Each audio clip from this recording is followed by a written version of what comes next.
I've been flying for almost 30 hours and the flight attendants won't stop crying. 30 hours ago I hopped on a late-night flight from New York heading to Los Angeles. After boarding I saw that I had an entire row to myself. Takeoff passed without incident, and soon I was stretched out for a nap across the row. I slept for a few hours, I don't know how long, but I woke up to some severe turbulence. It's possible that the lights in the cabin went out for a moment, but I was so disoriented that it's hard to say. I checked my phone to see that it was 4:03 a.m., which I figured gave me about an hour until we landed. When I looked out my window, I was shocked to see nothing but wide open ocean. My jaw dropped, there's obviously no ocean between New York and Los Angeles. I hit the button to call the flight attendant and spent the next few minutes racking my brain for a lake that could have possibly been big enough to explain what I was seeing. I jumped when the attendant flipped off the light. She was grinning from ear to ear, and tears were pouring down her cheeks. "How can I help you, sir?" she asked. I froze for a moment at her reaction before deciding to just ask my question. "Where are we? Why does it look like we're flying over an ocean?"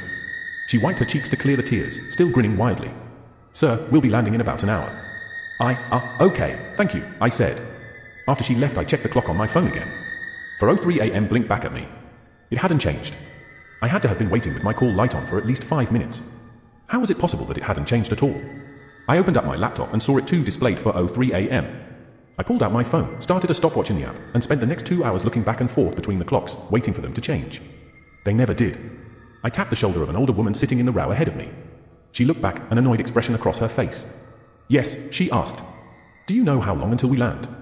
I asked. She narrowed her eyes. "That flight attendant said it would be about another hour." I shook my head in confusion. "That flight attendant? We talked almost 2 hours ago. We should have landed already." She stared at me as if I was crazy. I was going to continue trying to convince her, but I felt a hand on my shoulder. I spun to see a male flight attendant grinning down at me, tears pinging off his cheeks onto my shoulder. "Sir, I'm going to ask you to calm down, or I'll be calling the captain." I told him that wouldn't be necessary and sat back.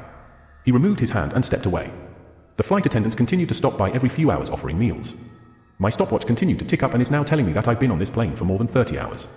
I've explored all of coach and tried talking to some of the other passengers, but they've all told me that they're expecting to land in an hour or so. Around 3 hours ago I tried getting into first class.